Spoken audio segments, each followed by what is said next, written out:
सिर्फ 2 साल हुकूमत करने के बाद पहले खलीफा हजरत अबू बकर रज़ियल्लाहु अन्हु इस दुनिया से चले गए, लेकिन वफात से पहले ही उन्होंने सबको क्लियरली बता दिया था कि उनके बाद मुसलमानों का दूसरा खलीफा कौन होगा, उमर बिन खत्ताब। इस्लाम आज दुनिया का फास्टेस्ट ग्रोइंग रिलीजन है, जिसे ऑलमोस्ट 200 करोड़ 2 बिलियन लोग फॉलो करते हैं, और दुनिया में ऐसा कोई सेकंड नहीं गुजरता जिसमें दुनिया के किसी कोने में आजान ना दी जा रही हो।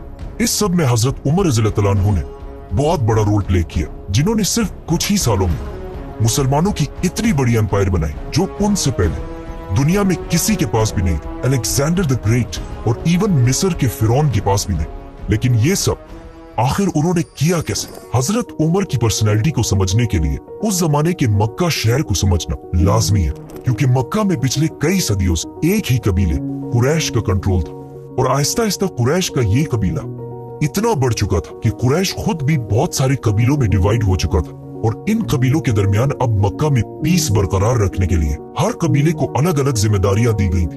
कुरैश के 3 सबसे ताकतवर कबीले थे, जिसमें रसूलुल्लाह सल्लल्लाहु अलैहि वसल्लम के कबीले बनु हाशिम के पास कुरैश की रिलीजियस पावर थी, क्योंकि मक्का काबा की वजह से अरब के रिलीजन का सेंटर था। और बनु हाशिम के लीडर्स थे अब्दुल मुत्तलिब और उनके बाद अबू तालिब। कुरैश का दूसरा ताकतवर कबीला था बनु उमैया। ये कबीला कुरैश में सिर्फ और सिर्फ एक चीज की वजह से मशहूर था, पैसा।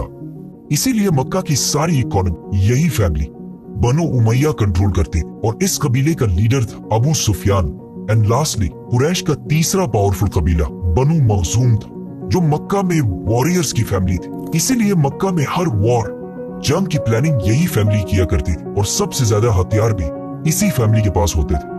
और बनु मखजूम का लीडर सबसे पावरफुल लीडर्स में से होता था, जिनमें से एक को अबू जहल के नाम से जाना जाता है। लेकिन हजरत उमर रज़ियल्लाहु अन्हु का ताल्लुक इन तीनों कबीलों में से एक के साथ भी नहीं था। उनका ताल्लुक कुरैश के एक दूसरे कबीले बनु अदी से था, जो कुरैश के एम्बेसडर्स का कबीला था। मतलब कुरैश का तर्जुमान, स्पोक्स पर्सन ज्यादातर इसी कबीले से होता था। और जब भी कुरैश के आपस में कभी लड़ाइयाँ होती थी, उन लड़ाइयों को भी यही कबीला हल किया करता, और इनका लीडर था खत्ताब, हजरत उमर रज़ियल्लाहु अन्हु के वालिद।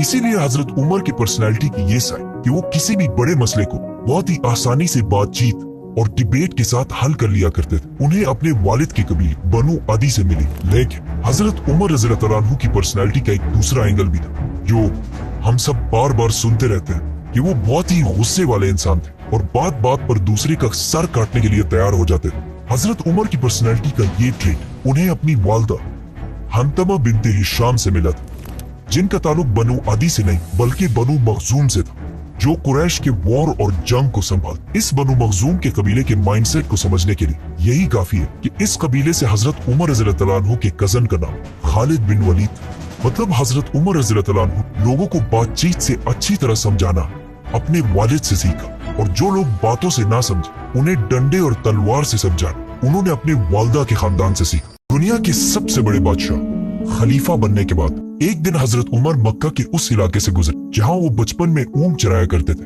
और फरमाया कि अल्लाह की क्या शान है कि मेरी जिंदगी में एक वक्त ऐसा था कि मैं यहाँ ऊंट चराया करता था, और सिर्फ थोड़ी सी गलती पर मेरा बाप मुझे बहुत मारा करता था, और आज ऐसा दिन है कि मेरे और अल्लाह के दरमियान दुनिया में कोई भी नहीं। मतलब उस वक्त हजरत उमर रज़ियल्लाहु अन्हु दुनिया की सबसे बड़ी एम्पायर के लीडर और दुनिया के सबसे ताकतवर इंसान बन चुके थे। उनसे पावरफुल कोई भी नहीं था सिवाय अल्लाह के।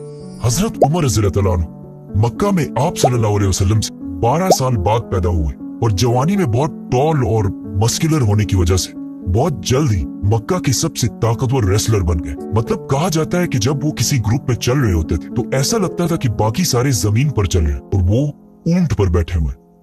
मतलब आज के जमाने में अगर देखा जाए तो ऑलमोस्ट 6 फुट 6 इंच या 6 फुट 7 इंच की हाइट।